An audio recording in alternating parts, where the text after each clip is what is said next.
the new leadership of our minority caucus has called on us today to have a conversation with us regarding the way forward, because the minority group in Parliament represents a very important wing of the party.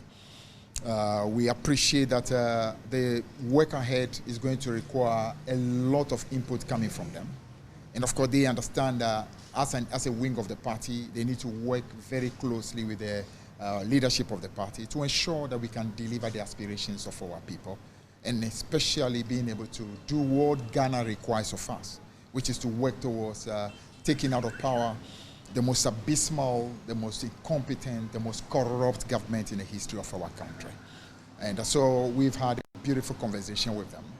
We've also signaled to them that early next week, on Tuesday, we'll be having a broader conversation with the caucus as a whole. And that conversation is one that would basically confirm the decisions that have been taken in terms of explaining the way forward, for us as a party, and the best way to be able to make sure we deliver the mandate that has been given to us, a mandate that will ensure the well-being of the people of Ghana come election 2024. So basically, this has been the conversation that we've had. We want to thank you for your presence. We want to use the opportunity to salute all our teaming supporters all over the country, thanking them for the continued show of solidarity and support. The fact that they know that in every step of the way, the leadership of the NDC is concerned about the well-being of the party, and that well-being of the party continues to be our major drive, and will never relent on our effort to make sure that the party remains supreme, and the well-being and the interests of the millions of our supporters, and the well-being of Ghana, for that matter, continue to be secure. Thank you very much. Well, there we are. We're going back to the NDC and that reshuffle, parliamentary reshuffle that it has engaged in. Today, we cap it all off. We know that there's a caucus within the party that is not supportive of what has happened. We also know that in some places in Tamale and in Asawasi, in the northern region, and again in the Ashanti region, there have been issues with some party supporters. We've heard from the leadership of the party. You heard them saying that, no, we're sticking to our guns. This is the best decision for the party. But some others, like former minority leader Cletus Avoka, is not in favor of this. He feels some processes ought to be followed. Where do we go from here? Before I announce the guests who join us this morning, we also have, I wish we could see her entire outfit, Bernice Abubeidu. Good morning. How are you doing? What you see, the part you see on top is nice, but if you see the rest of the, we'll take pictures and post them on social media so you can see. Good morning. Good morning. How are you doing?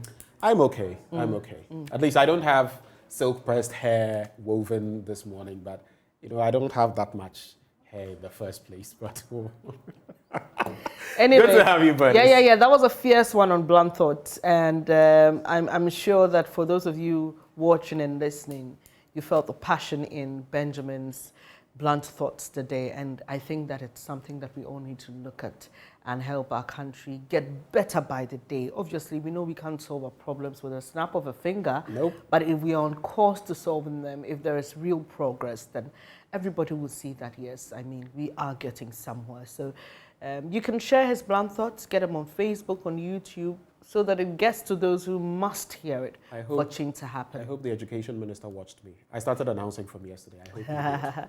Dr. Iduchu, I hope he did as well. But the thing is that we are told by Kwesi Kwarteng, who was here yesterday in the morning, much later in the day, he said there was going to be some deployment of furniture for the students in Pantai, 7,000 for the pupils, 7,000 of them by next week. So we will be following, and once it happens, trust us, we will let you know. Because we are not in here to attack anybody's personality or, like some of you think, witch hunt people. We are here because the people, the underserved, the vulnerable need a voice. And in the end, when we aired this documentary, that was the whole idea. Highlight it so something can be done about it. For them. Definitely. We'll be going to the Western region as well. Kojo was telling me this morning there's this community with a serious problem. We'll be going to hammer on that as well. Whoever is in that sector can feel aggrieved, will do it for the people of Ghana. Exactly. So something good will come to them. Yes, sir. Well, let's get into our conversation. Definitely. We have joining us for this conversation Professor Kwabena Safo-Kantanka. He's a lecturer at the University of Cape Coast. He joins us for this conversation. We also have Dr. Kwesi Amache-Boateng, a political scientist at the KNUST, together with Kweku Asante, our parliamentary affairs correspondent. So we'll start the conversation off, Bernice, with Professor Kwabena Safo-Kantanka, a lecturer. He's also one who delves into parliamentary issues. Prof, a very good morning to you.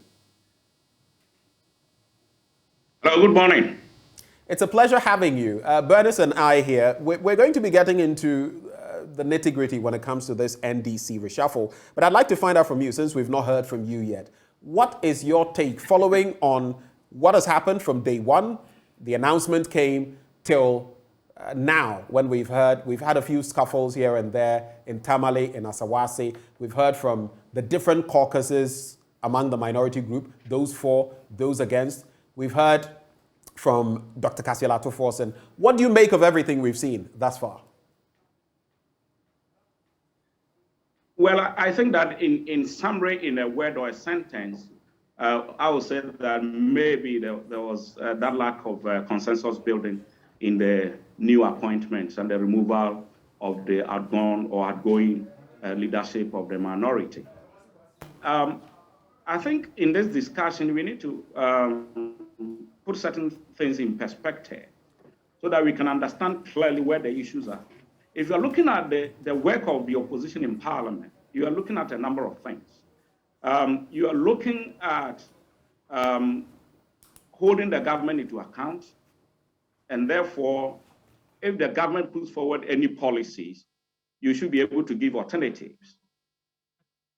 Apart from that, what it means is that you need a leadership where the leader himself, the leader of the opposition, must have certain qualities as well. The ability to communicate, the personal factor, the personal quality of, say, honesty, authenticity, where people actually respect that person to the extent that if the person says, let's sit down, we sit down, says, let's go, we go. Because if you're looking at leadership, you are looking at moving people into action. So if I look at everything that has gone on, it will appear to me that the major decision was based on the issue of policy. So, for example, the national chairman of the NDC has said that, well, the next elections will be fought on the economy, infrastructure, and then energy. And therefore, it was their attempt to put forward their best foot.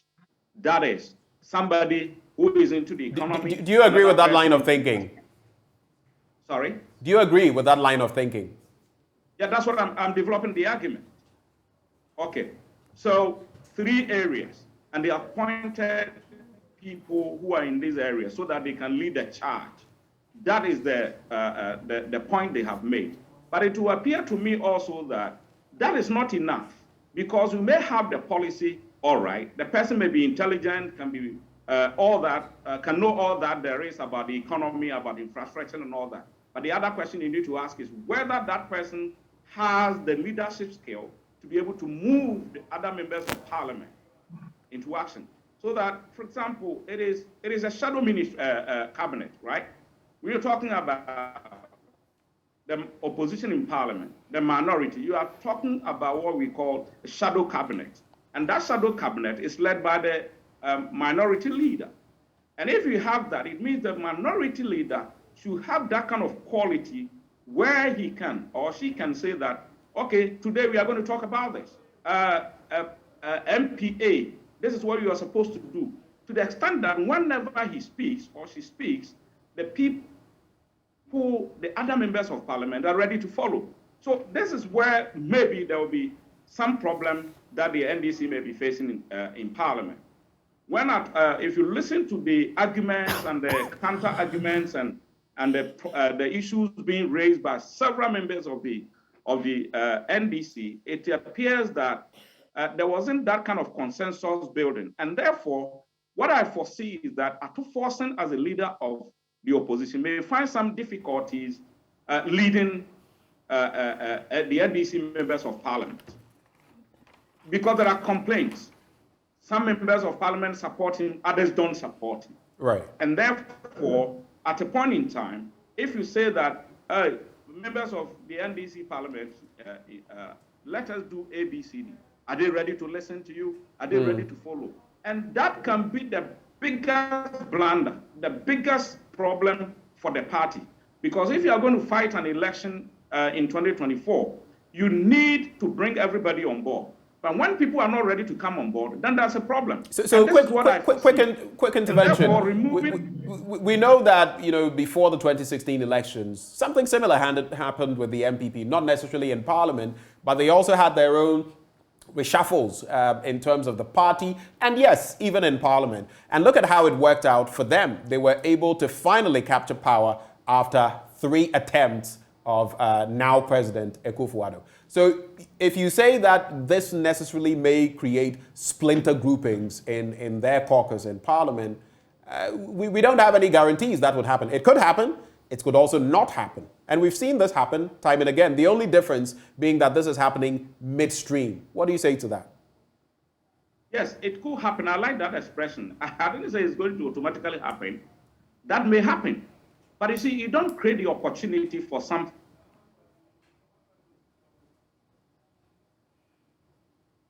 It appears the connection to Professor Safo Kantanka has... like that to happen. Yes, if in 2016 or previous, sometimes, you see, it is obvious that if you ask anybody who is likely to lead this group, everybody will mention one person.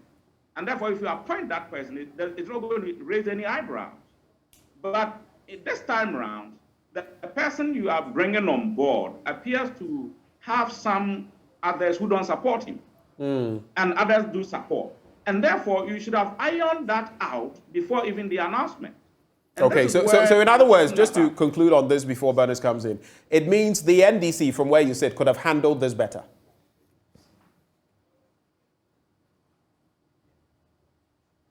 I think so. I obviously think so. Okay. Let me bring in Dr. Kwesi Amarche-Boateng into the conversation. Good morning to you, Doc. It has been handled better than it has been handled.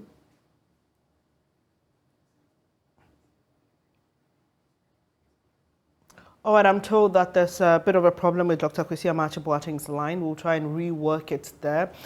So for you, Professor Kantanka, the party now finds itself in quite a disturbing situation.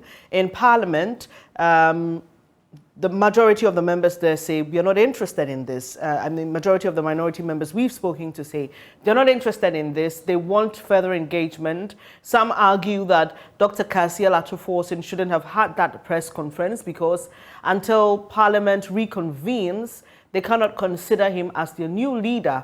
So what does the party do now? Because clearly this spells a lot of trouble for them going forward when Parliament reconvenes. There's a problem. They still have to solve the problem or resolve it. There's no option than to resolve the problem so that it can calm down nerves. Re-engaging with members of Parliament, of the NDC, re-engaging with the elite groups in the party so that people will calm down and be ready to go along with the decision of the leadership. Of course, you see, this is an albatross around the neck of the leadership now because it will be very suicidal to say you are withdrawing even the decision you've made. Because if you go back and say, okay, we are no more going to implement the decision, it raises a lot of questions about your leadership style, what you're going to do and how people are going to take you, whether people are going to take you seriously and all that. It will be an indictment on the leadership. And so I think that going forward, it is about bringing back the people who matter so that discussions will be held, engagements will be held, so that it will build consensus, so that it can seek the support of the outgoing leadership. That is very crucial because if you have a minority leader who has been there all this while, he by all means has a grouping. He has supporters. Haruna Idrisu will have those who support him. Taka has those who support him and all that. How do we bring all these people back together? It is about re-engagement. And I think that my advice to the leadership of the party will be to begin the engagement with people who matter so that they can find a common ground where they can all rally support for the leadership of the NDC in Parliament.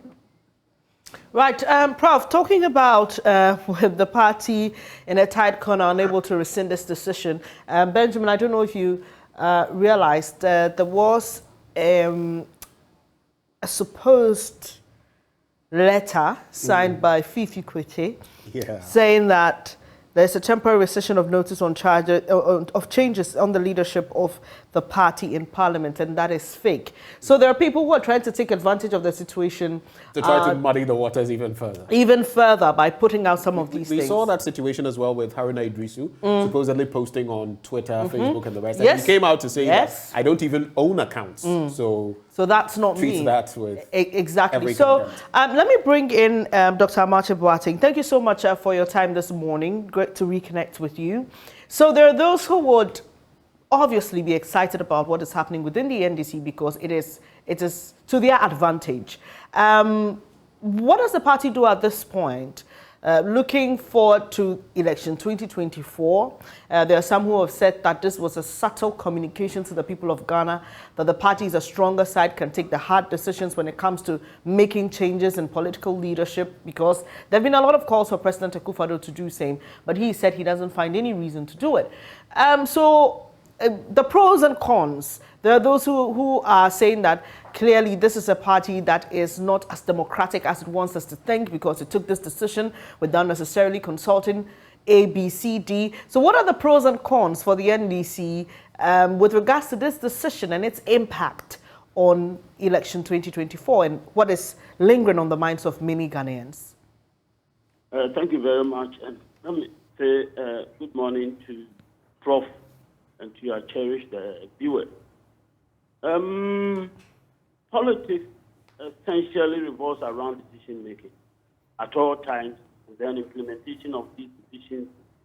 And generally, if you look at countries that have made it lately, they have been captured in the literature as countries, if you like, their leadership have been captured as modern state builders. You know, the ability to transform their societies revolve around their ability to take strong, tough, relatively unpopular decisions, but decisions they felt were good for society, and then they went ahead to, get these decisions implemented. But then those people did something. They formed coalition in the state. They formed coalition. They brought together interested actors and drew their attention to the interest they should be having in the policy they tend to implement.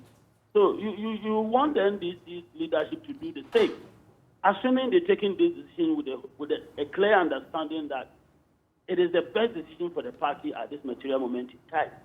Then, obviously, there should be, areas of interest. Politics is also driven by interest. There should be areas of interest, particular individuals who have vested interest in the status quo. And then you are bringing change, and change always comes with reprisal. So I think they could build coalitions, before coming forward on the quiet. It didn't have to involve everybody. I've read something purportedly put out by Honorable Muntaka to the extent that, the leadership claims that some people talked to him and that nobody did come to him. Definitely, he's an interested actor in this case, and it's really suicidal not to engage him before going public with it. So, generally, you see, there are some challenges with this development. You want a specific direct one on one pros and cons. The pros are, a strong demonstration of strong leadership, readiness for change, and for that matter, a transformation and possibly development. But then it did go with some challenges. Exactly what does the party constitution say on issues of this nature? And then democratic politics also involves consensus building, engaging as many as possible interested actors in decision making that affect them. So I think this over here we have some deficits there.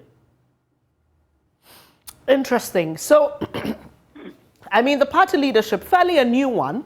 There are those who have also suggested that this is to, and even though we don't openly say it, people know who they can work with in terms of facilitating the party's agenda and ensuring that the party is in sync with the leadership of the minority and vice versa.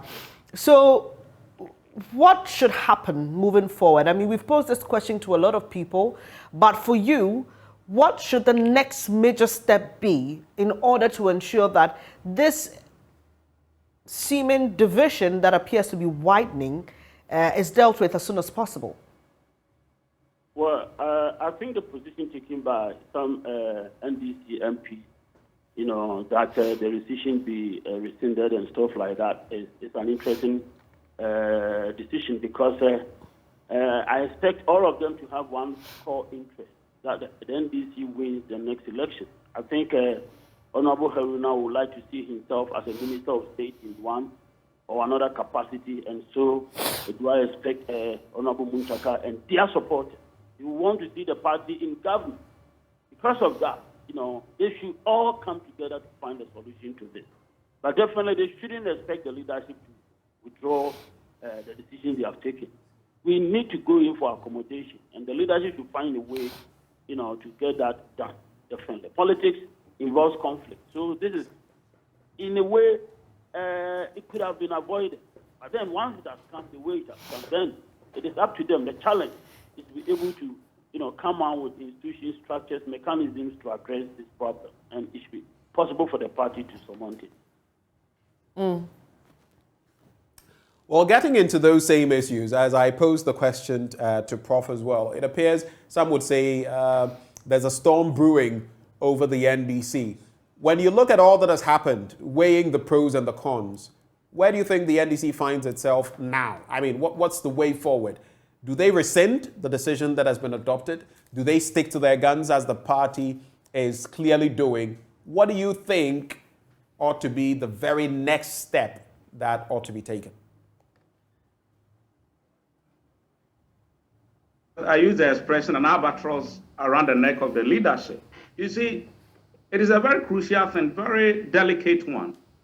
If you rescind the decision, it speaks volumes, perhaps negatively, about your leadership style and the kind of leadership you have in the party. It can lead to disrespect for the leadership within the party. And so I would normally advise that they engage with all the members of parliament, speak with the former leader, the chief whip, and all those who have been removed from positions of leadership. That engagement will be very crucial so that they can bring them on board, have some kind of consensus building going forward so that they can rally behind the new leadership. Because, you see, whatever you do right now, if you rescind the decision, you would have already created that kind of enmity between some groups of MPs in Ghana's parliament or the opposition members, so that somebody will think that, well, all this, what that person was eyeing my position, when they even gave it to him, he should have said no and all that. So for me, I wouldn't recommend taking back that decision or rescinding the decision, but actually engaging with them, having very serious discussions, bringing all people who matter, all the interest groups, the elite groups, bring them together, and then, yes, people will express their misgivings and all that, but at the end of the day, you have a common goal, and that common goal is to restore power from the government of the day. So how do we achieve this? It is all about coming together as one group, speaking with one voice in parliament. A parliamentary group is a very important group if you are going to win elections in 2024. So anything that will divide them must be avoided. And unfortunately, that is where we are heading towards now. We're almost already there. But I think that there's something that can be done. If the leadership of the NDC doesn't feel so big in their shoes and can go back and say, hey, we agree, maybe we should have gone ahead with a lot more engagement. When we spoke with you, we thought that a decision had been taken and we were going to go ahead with our decision and all that. We apologize, but we still think that there's something that can be done. That kind of conversation maybe will augur well for them to bring back everybody on board so that they can have a common front. They can have a very strong opposition in parliament. Otherwise, if people decide not to contribute that much as they have been doing over the years, so that you have a very strong opposition in parliament, it is not going to augur well for the party. Because you see, when you remove people from positions of leadership, like the minority leader having been removed, the chief whip having been removed and all that, if engagements were not done, it will appear as though it's an indictment on their leadership. In other words, there was something that we can describe as a crucial lack of something in their leadership. What is that crucial lack? You are telling the whole world that they were not performing, or there was something they were supposed to do that they didn't do. But is it necessarily so?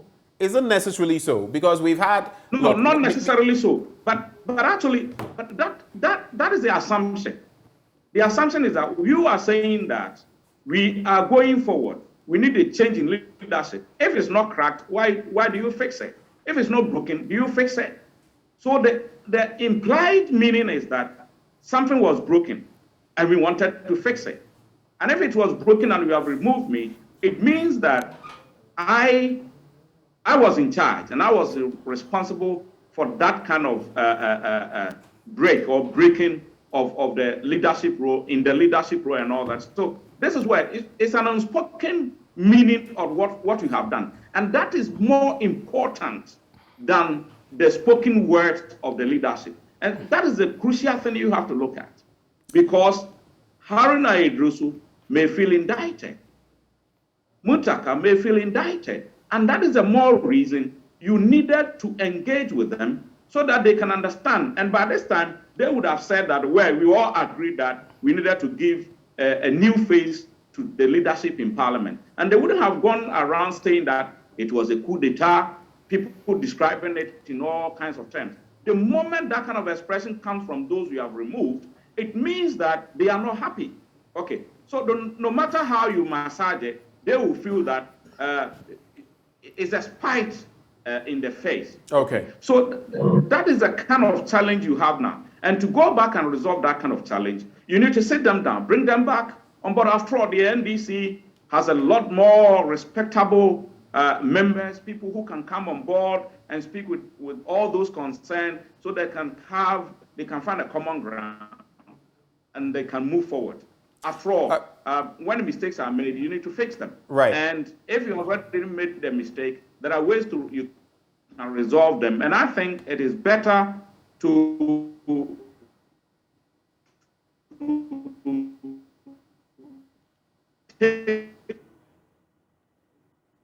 Okay, Prof.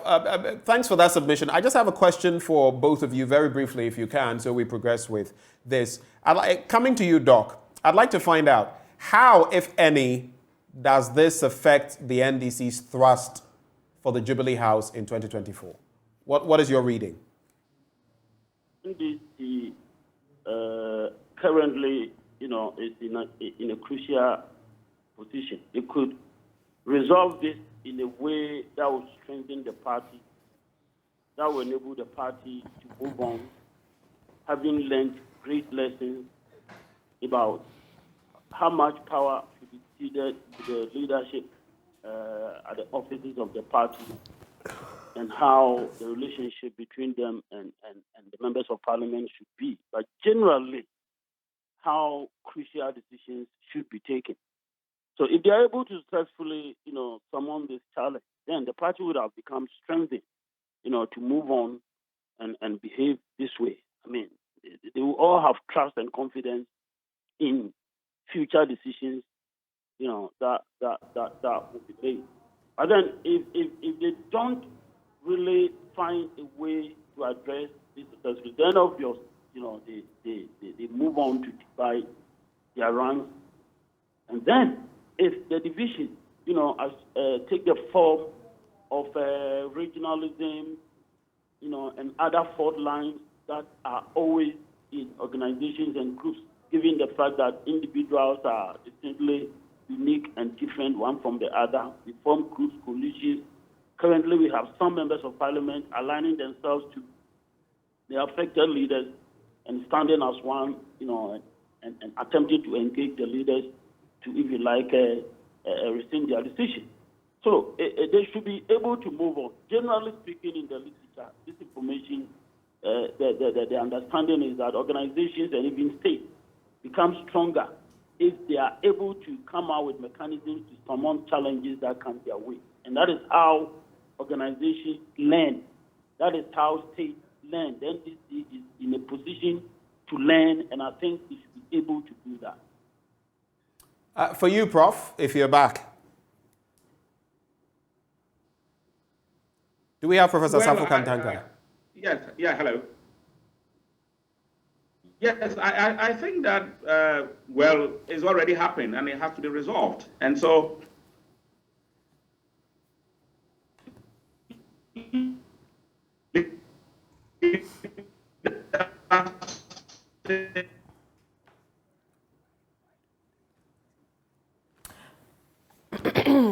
Sorry, we seem to have a challenge with Professor Kantanka's line there.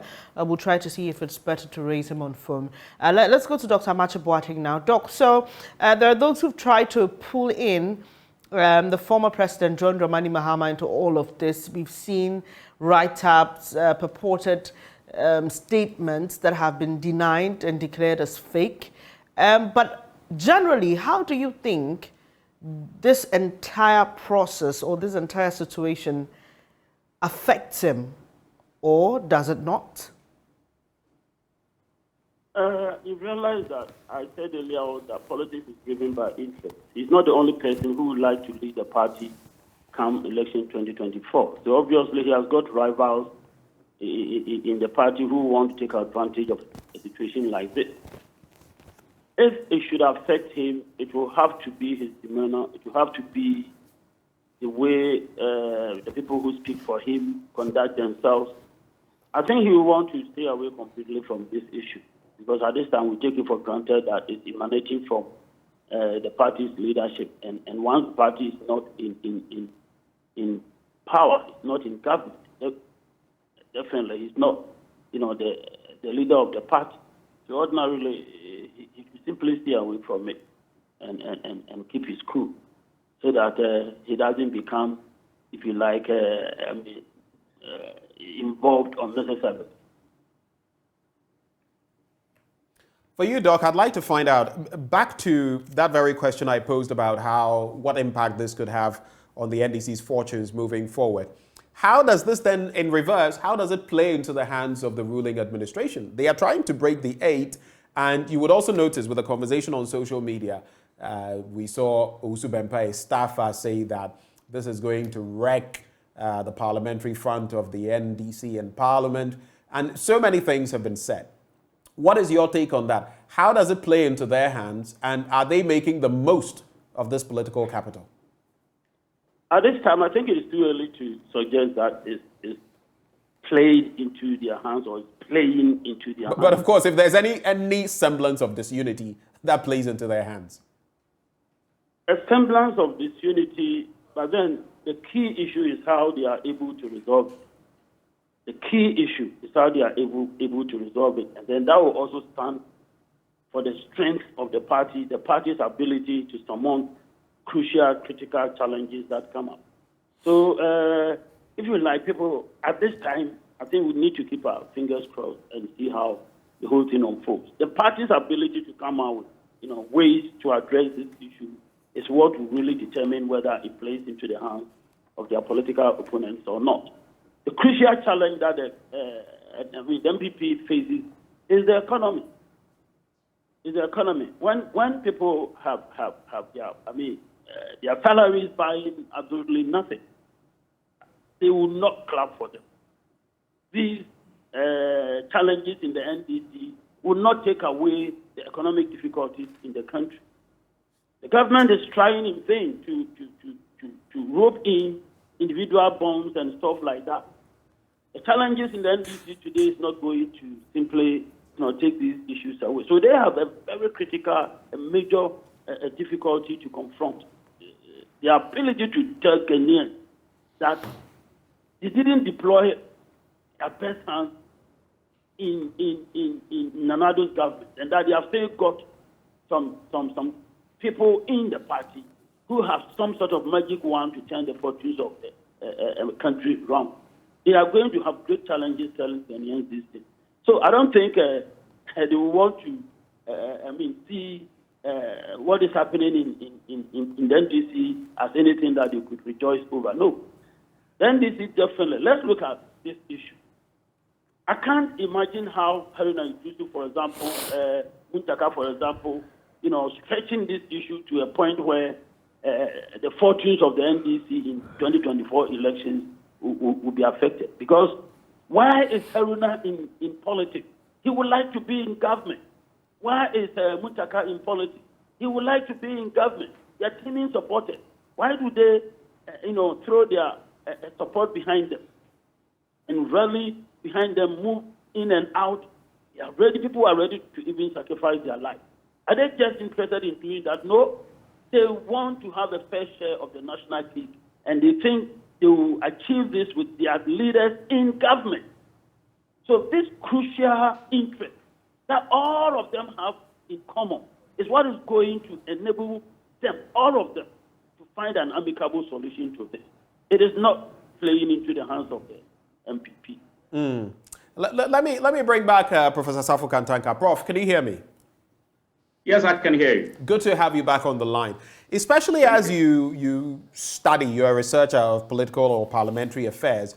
I'd like to run these two questions by you. First of all, looking at what has transpired in Tamale and Asawase, of course, we know that maybe the former minority leader, Haruna Iddrisu, we can call him former now, depending on how things go, and the former chief whip, Muntaka, may contest again. But could there be, even beyond their seats, could there be likely losses for the NDC based on these reactions that we've seen from ordinary voters? That's the first question. And secondly, looking at the Speaker of Parliament, he also finds himself in a bit of a tricky spot. He's had his own confrontations with Muntaka, for example. And now there is that caucus, the leadership of the NDC, calling on him, Dr. Kasialato Forsen, calling on him to follow through on what the party has determined. How do you reflect on these two issues, starting with the constituencies? Well, the constituency issue, for me, you expect these things in politics. People have their interests. They have their supporters. I would have been surprised if there wasn't any reaction from Haruna Iddrisu's constituency, where his people support him so much, and therefore they will express concerns about the removal of him. There wasn't anything like that. But for me, I don't think it's going to play out that critically to the extent that it's going to affect the party in terms of voting patterns and all that. I can foresee that, but of course it's possible anyway. It is possible because sometimes also... I mean, the Ashanti region already is a place that the NDC usually would struggle for, 4, 5, 6 seats and all of that. When people feel indicted, and yes, we can work for you to lose your position so that, or your election, so that you can go back and I can confidently say that, well, it is because you removed me.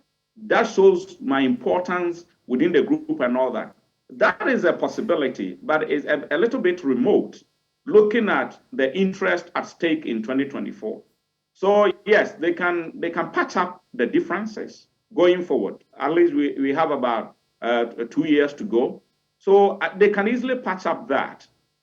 So I don't foresee that affecting the electoral fortunes that much. And I can also foresee that we're going forward, it is possible they will come back together. They can resolve this. I believe they can resolve it moving forward. So I don't see that as a huge political capital. And so that is why maybe I'll agree with my colleague on the my colleague there, that Doc, that Yeah. whether the government in power, the NPP shouldn't be happy, so much excited about this, because how far can we go along with this? How far is it going to go to affect the fortunes of the NDC in 2024? I Right. don't think that should be the focus. The focus of the NPP should be about working hard, doing the things Ghanaians want to see, doing the things saying the things Ghanaians want to hear, and then governing as they want to see. I think that is more important. Of course, this is politics, so it is normal for people to take advantage of cracks in your opponent's side. Of course, your blunder is a positive gain for me all the time. If we are in opposition, if we don't agree, anytime you make a mistake, I take advantage of it. But I have to measure the extent to which I can gain from that kind of mistake from you. So if I rely on that much, I may be disappointed. So I don't think it's a huge political capital for the NPP. But of course, they will do something about it. They will try to take advantage of it. It is part of the politics. But as I said, we should be measured in the way we want to take advantage of what is happening. Now, in terms of the Speaker of Parliament, Right. because you rightly put it, he finds himself in a certain situation. You see, people are reading all kinds of meanings into what has happened. You know, Muntaka has had a little bit of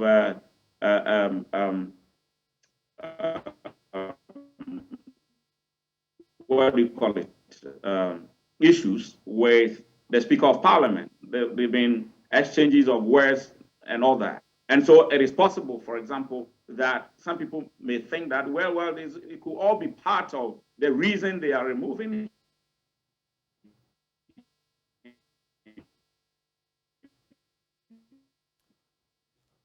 We're still struggling with a connection to Professor Safo Kantanka.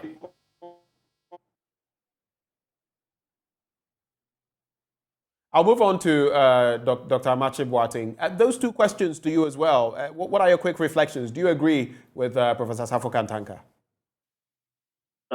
Definitely. I don't think it's going to represent any opportunity for the ruling party to cash in. On the contrary, I expect the NDC to come out stronger.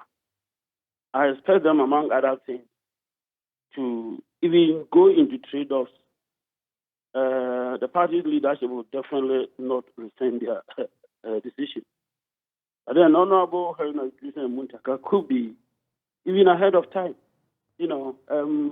promise certain, key offices so that the party moves on. Like I've always been emphasizing, interest drives politics. The whole party NDC has an interest, and this interest should reflect that of the individual members. And the core thing is that they want to be in government.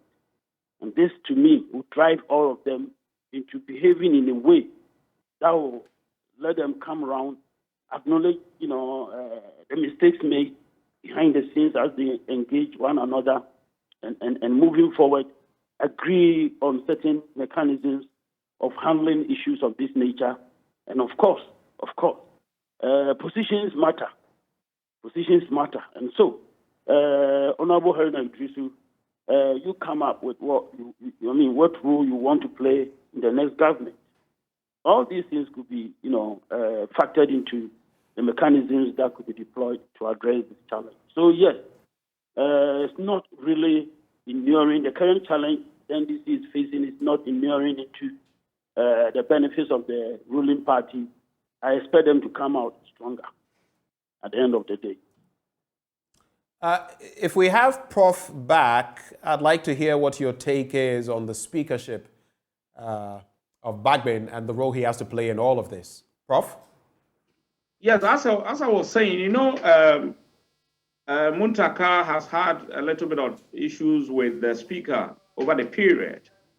And so it could be part of the game that is playing out. For example, you have a Speaker of Parliament who is a sympathizer of the opposition. And therefore, you want always to court his attention.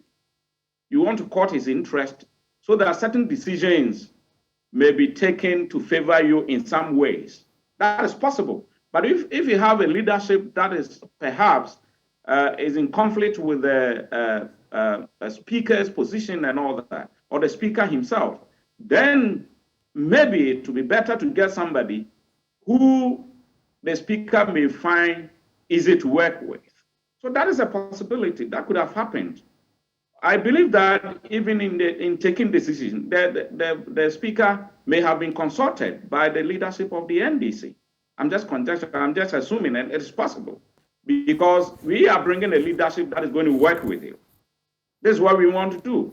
I'll be surprised if the speaker wasn't contacted or consulted in any way. However little or subtle it is, they may have done that. They might have.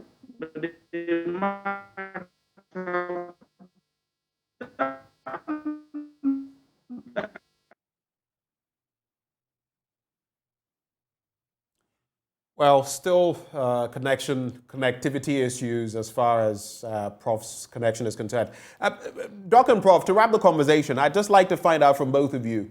So moving forward, assuming you had been consulted by the NDC about how to get out of this lurch, so to speak, what roadmap would you have given them? If the NDC consulted you, both of you, give us a roadmap. How do we get out of this? From your standpoints, what would you propose to them? I'll start with you, Dr. Amache-Boateng.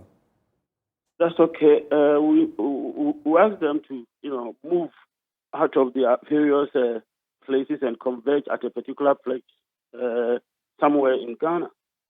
I mean, the leaders involved in this issue, of course, including the Speaker of Parliament and all key members of the party, they should all get out of their comfort zones and meet somewhere, address the issue dispassionately, allow everybody to come out with his position, displeasure, and everything. And especially Honorable Muntaka's case will have to be handled delicately. He is facing an opposition in his constituency.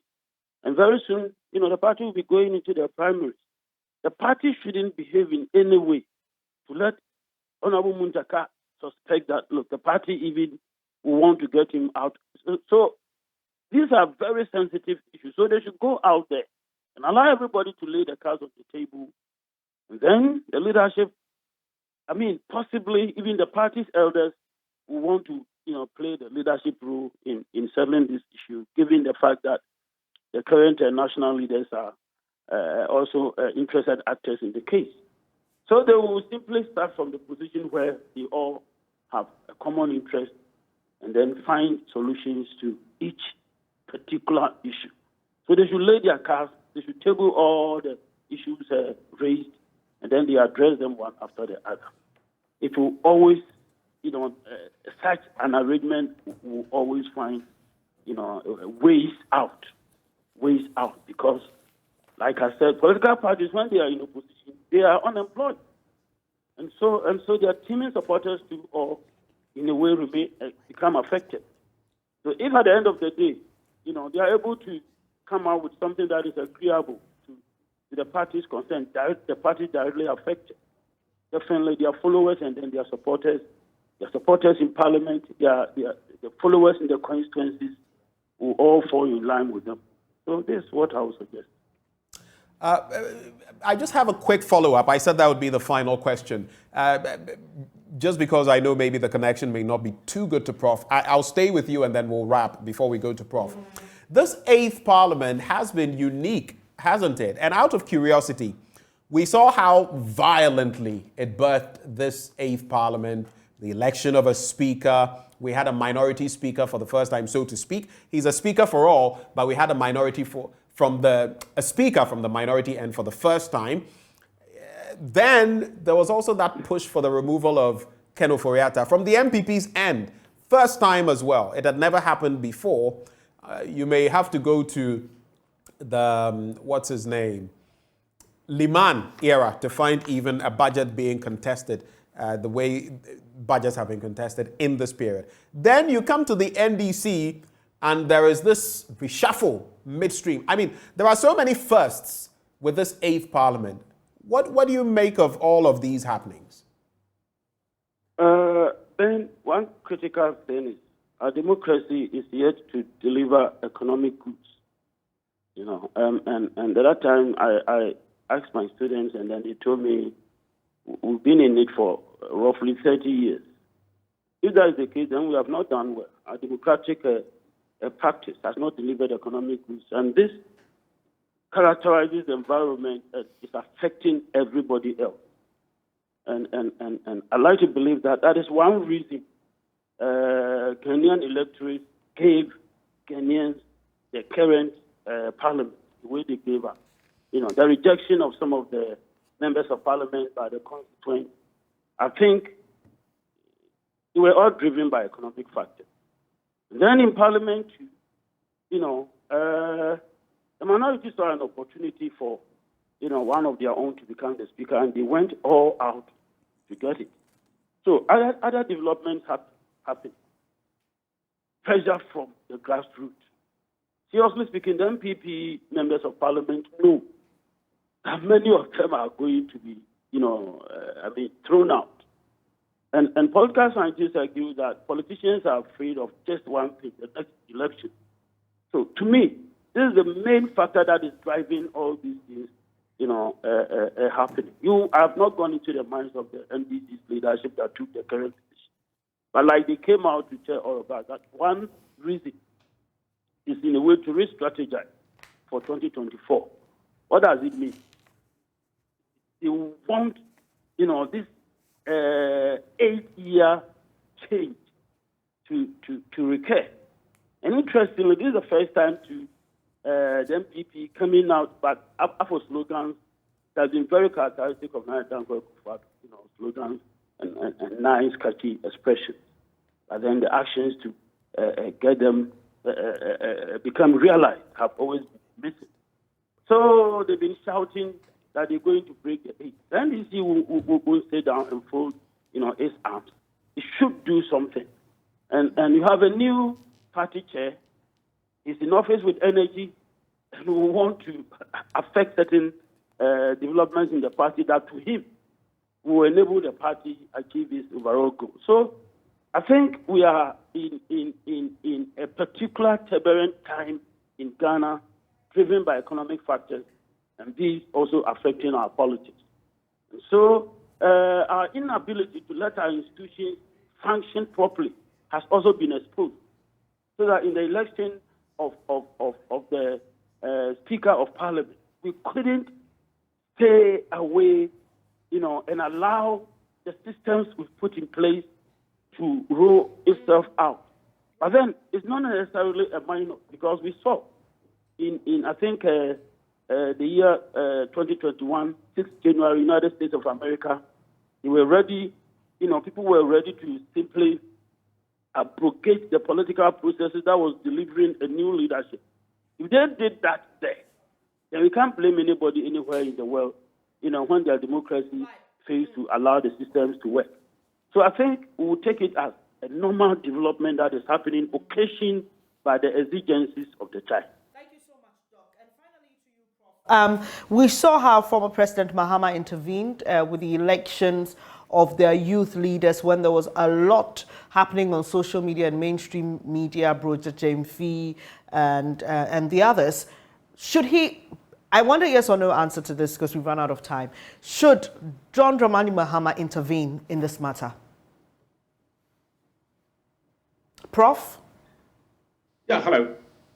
Well, it will be a very delicate issue because, you see, if he intervenes, what does it mean? Because already people have raised certain concerns. I don't know whether they are true or not, that people are talking about those who have expressed, who don't support former President Mahama's bid to become the standard bearer of the party in the 2024 elections have always been targeted. You remember during the chairmanship race, that kind of thing came out. There are those who think that, well, Haruna Muntaka have been booted out because of their anti-Mahama stance and all that. I don't know whether that is true or not, but that's what people are saying. So if he comes in to intervene, what will be the implication? What will be the meaning? Okay, so for me, instead of he intervening as an individual, I would prefer that the leadership of the party will identify the various interest groups, former members of parliament. I've heard Cletus Avoka has spoken.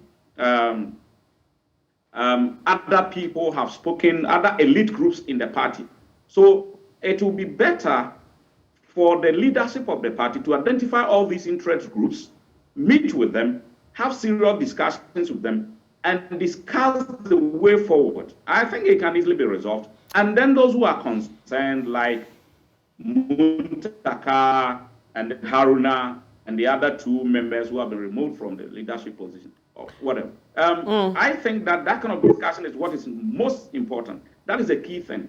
And for me, going forward, if Muntaka and Haruna will be ready to move along with the party and do what that assurance that their constituencies in electing parliamentary candidates, their positions will be secure. Thank you very much for your time, Professor Kwabena Safu-Kantanka there. He is a Dean Faculty of Arts at the UCC.